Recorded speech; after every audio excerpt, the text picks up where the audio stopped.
고통의 목적. 54. 고통은 몸이 틀림없이 실제라고 입증한다.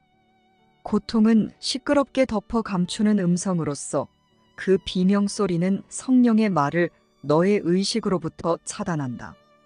고통은 주의를 기울일 수밖에 없도록 만들며, 그러면 주의는 성령으로부터 빠져나와 고통으로 집중된다. 고통의 목적은 쾌락과 같다. 고통과 쾌락은 둘 다 몸을 실제화하기 위한 수단이기 때문이다. 공동의 목적을 공유하는 것은 똑같은 것이다. 이것이 바로 목적의 법칙으로서, 이 법칙은 목적을 공유하는 모든 일을 그 자체 안에서 연합한다. 쾌락과 고통은 똑같이 실제가 아니다. 그것들의 목적은 달성될 수 없기 때문이다. 따라서 그것들은 무를 위한 수단이다. 그것들이 가진 하나의 목표는 아무런 의미도 없기 때문이다. 쾌락과 고통은 자신의 목적이 가진 의미의 부재를 공유한다. 55. 죄는 고통에서 쾌락으로, 다시 고통으로 옮겨다닌다. 둘 중 어느 것이든 결국 똑같은 증인으로서 너는 여기 이 몸 안에 있고 상처받을 수 있다. 너는 쾌락도 느낄 수 있지만 그러기 위해서는 고통이라는 대가를 치러야 한다. 라는 단 하나의 메시지만 전한다. 이 증인들은 더 많은 증인들과 결합되어 있다. 각 증인은 서로 달라 보인다. 그들은 이름이 달라서 다른 소리에 응답하는 듯이 보이기 때문이다.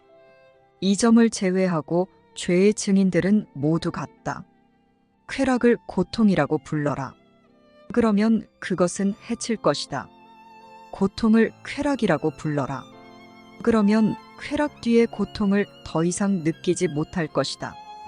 죄의 증인들은 하나가 앞서면 다른 하나는 뒤로 물러서면서 단지 이름만 바꿀 뿐이다.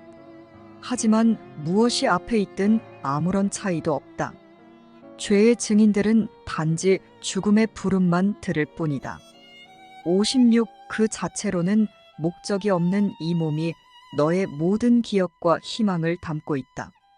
너는 몸의 눈을 사용해서 보고 몸의 귀를 사용해서 듣고 몸이 무엇을 느끼는지 너에게 말해주도록 한다. 몸은 알지 못한다. 몸은 단지 내가 몸의 실제성을 입증할 증인들을 소환할 때 사용하라고 몸에게 준 이름들을 말해줄 뿐이다. 너는 그 이름들 중에 무엇이 실제인지 선택할 수 없다. 내가 무엇을 선택하든 나머지와 같기 때문이다. 너는 단지 이 이름이나 저 이름을 선택할 뿐이다. 내가 어떤 증인을 진리의 이름으로 불렀다고 해서 그를 진실한 증인으로 만들 수는 없다. 그 증인이 나타내는 것이 진리라면 그의 내면에서 진리를 찾을 수 있다. 그렇지 않다면 내가 비록 그를 하느님의 거룩한 이름으로 부르더라도 그는 거짓을 말한다. 57. 하느님의 증인은 몸에 불리한 증인을 보지 않는다. 또한 그는 다른 이름으로 불리면서 몸의 실제성을 다른 식으로 대변하는 증인들에게 귀 기울이지도 않는다. 그는 몸이 실제가 아님을 안다. 그 무엇도 내가 몸이 지니고 있다고 믿는 것을 담을 수 없다. 그리고 몸은 하느님의 일부에게 그가 무엇을 느껴야 하는지, 그의 기능이 무엇인지 말해줄 수도 없다. 하지만 하느님의 증인은 내가 소중히 여기는 것은 무엇이든 사랑하지 않을 수 없다.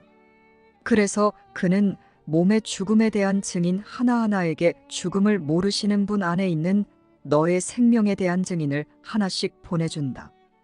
하느님의 증인이 가져다주는 모든 기적은 몸이 실제가 아니라는 증거다. 그는 몸의 고통과 쾌락을 똑같이 치유한다. 그의 증인들은 죄의 증인들을 전부 대체하기 때문이다.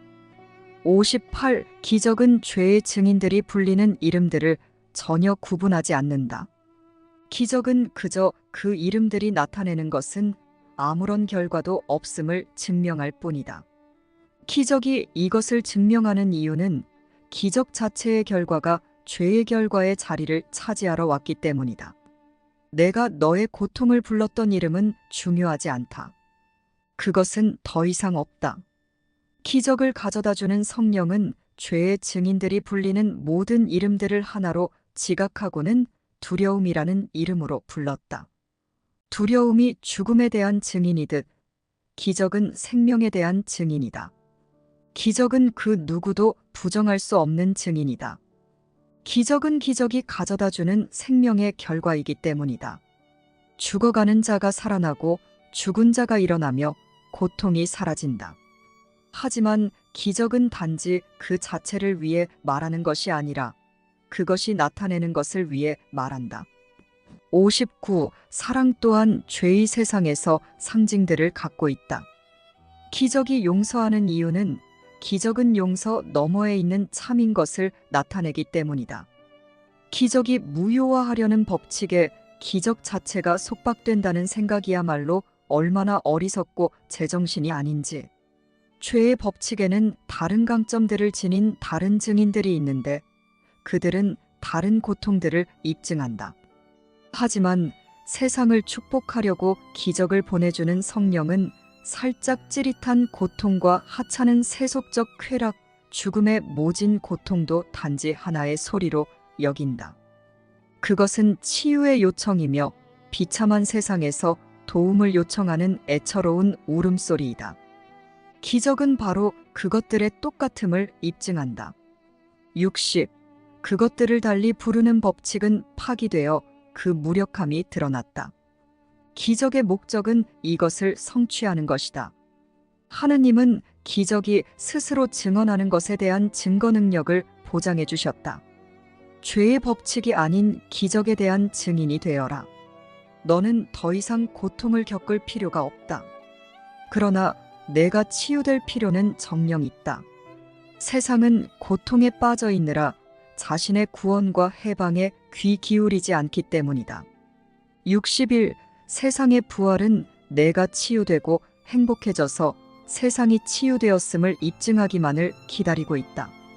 내가 단지 거룩한 순간의 결과를 지니고 다니기만 하면 거룩한 순간은 모든 죄를 대체할 것이다. 더 이상 고통받겠다고 선택할 자는 아무도 없을 것이다. 내가 이보다 더 나은 어떤 기능을 수행할 수 있겠는가? 치유할 수 있도록 치유되어라. 죄의 법칙이 너에게 적용되게 하여 고통받지 말라. 그러면 사랑의 상징들이 죄를 대신하도록 선택한 너에게 진리가 드러날 것이다.